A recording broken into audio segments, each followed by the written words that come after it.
Halo teman-teman semua, kita ketemu lagi ya. Ini saya ada lihat YouTuber Malaysia. Dia bagus sekali ya, senang saya. Dia orangnya semangat. Daripada dia menyesali bahasa Indonesia masuk ke UNESCO, daripada dia nyinyirin bahasa Indonesia, dia memilih untuk mengkritik rakyatnya, untuk mengkritik pemerintahnya. Dia bilang semua salah, baik dari pemerintahan sampai kepada rakyat. Semua tidak menghargai bahasa Melayu. Nah, ini baru benar. Baru YouTuber Malaysia yang benar. Saya salut. Dia dulu bekas tentara, namanya Kapten Rais Hamid. Tapi kelihatannya orangnya masih muda, tapi kok sudah nggak jadi tentara lagi ya? Apa dia dipecat? Apa dia disersi? Atau bagaimana? Saya nggak ngerti. Yang jelas menurut keterangannya dia itu dulunya tentara. Jadi dengan kenyataan bahwa bahasa kita sudah diakui UNESCO, dia pun lebih banyak menyalahkan kepada rakyatnya maupun pemerintahannya yang lebih menghargai bahasa Inggris daripada bahasa Melayu. Ini benar. Seharusnya dibuat bahasa Malaysia. Nah, dia ini menginginkan adanya bahasa Malaysia yang bisa diterima oleh semua kalangan.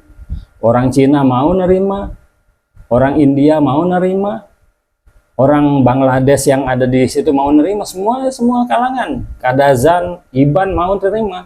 Karena apa? Bahasa Malaysia, bukan bahasa suku. Mereka mengakui bahwa Malaysia itu adalah multi etnis. Disebut ada etnis Cina, etnis India, etnis Melayu, Kadazan, Iban, Dayak, dan lain-lain. Etnis Melayu kepingin bahasanya menjadi bahasa negara, itu salah. Karena etnis yang lainnya pasti nggak terima. Tapi kalau dia bikin bahasa Malaysia, pasti semua bersatu untuk menerima. Ini benar. Pemerintah harus dengar ini anak. Wah, saya suka lihat videonya. Kalau gitu, mari kita tonton sama-sama ya. Nanti kita kasih reaksi di pertengahan atau di belakang.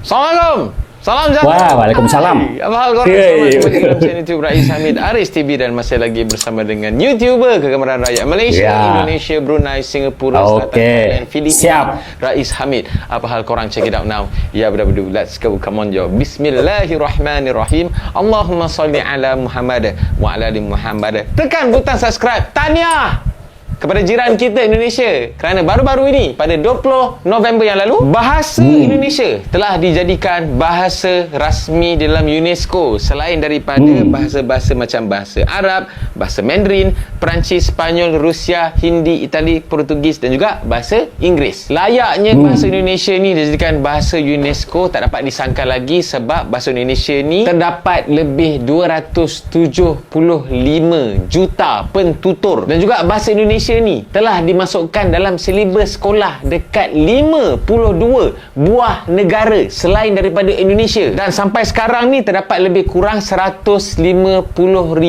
pentutur bahasa Indonesia yang terdiri daripada orang bukan Indonesia yang aktif menggunakan bahasa Indonesia. Dan sebenarnya usaha Republik Indonesia memartabatkan bahasa Indonesia ni telah bermula sejak tahun 1952 lagi. Sebagai rakyat Malaysia, sebagai jiran kepada Republik Indonesia, aku tumpang gembira dan aku turut berbangga dengan berita ni. Namun, persoalan dia, kenapa bukan bahasa Malaysia?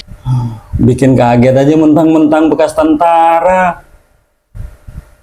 Suaranya bikin kaget. Emang muka sih sangar, tapi hatinya baik. Hatinya baik kepada rakyat Indonesia, kepada bangsa Indonesia. Oke, kita lanjut.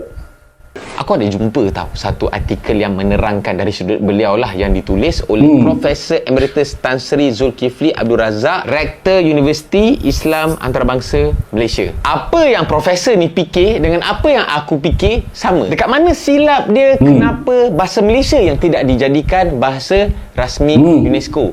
Korang lah puncanya. Ya, kenapa? Tak kisahlah. Daripada yang duduk-duduk atas, menteri, bagai apa semua, sampailah dekat yang bawah. Daripada kalangan pemimpin. Kau tengok dekat parlimen tu, berapa kerat je yang boleh cakap bahasa Malaysia elok-elok. Yang mana yang Melayu tu, Melayu lah. Tapi yang bukan bangsa Melayu ni, supaya bagi kemaluan. Apa dia bilang? Supaya bagi kemaluan. Bang, kemaluan kalau di Indonesia itu kontol. Kalau perempuan tuh memek.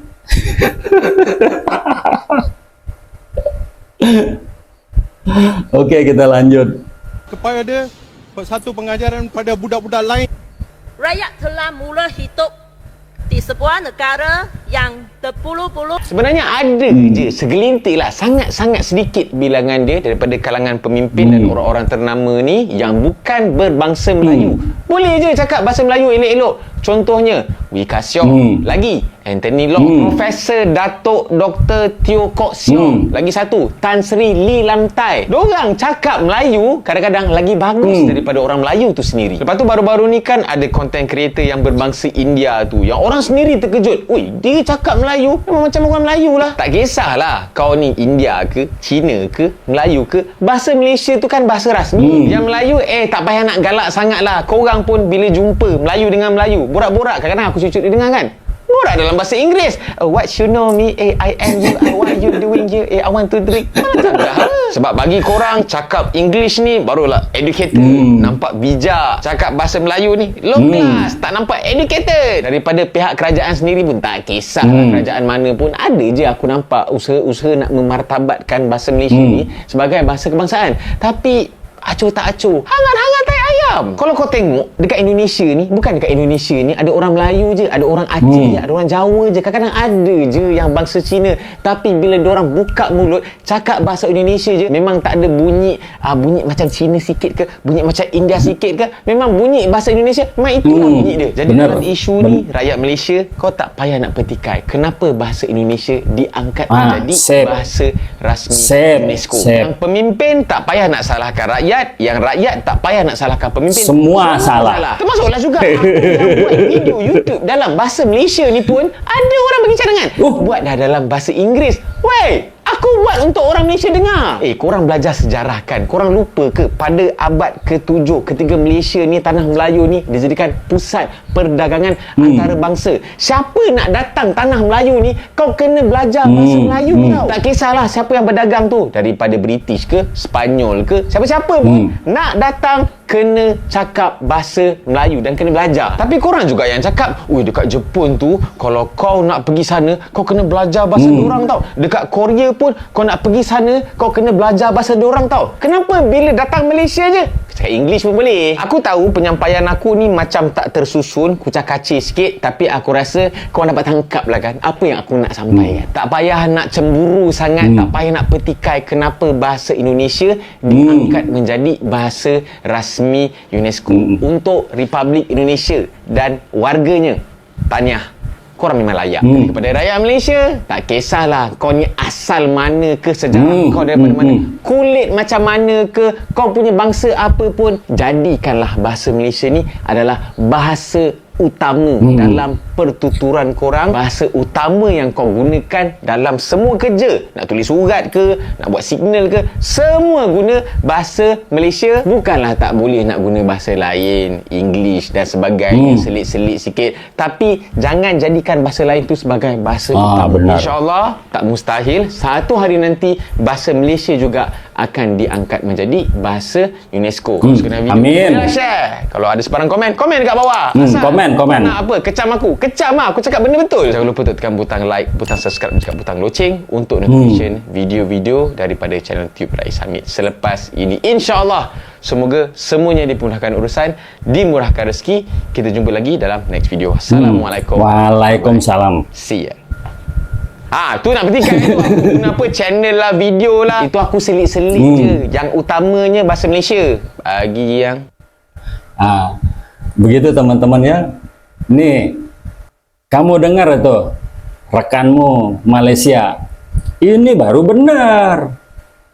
Bukannya kamu menyamakan bahasa Melayu dengan bahasa Indonesia, beda. Bahasa Melayu, bahasa Melayu. Bahasa Indonesia ya bahasa Indonesia. Jangan disamakan. Seluruh rakyat Indonesia nggak bisa terima. Maaf aja. Nah, inilah anak Malaysia nih. Pandangannya bagus. Dia kepingin membuat bahasa Malaysia. Itu benar. Bukannya bahasa Melayu. Bahasa Melayu itu bahasa akar. Bahasa rumpun. Enak aja kamu bilang bahasa Melayu dari Malaysia. Nanti Indonesia sudah berjuang mati-matian menginternasionalisasi bahasa Indonesia. Begitu sudah diterima UNESCO, kamu bilang itu bahasa Melayu. Nah, ini dengar ini. Rais Hamid ini, mantan tentara Malaysia. Oke? Komen di bawah. Hahaha.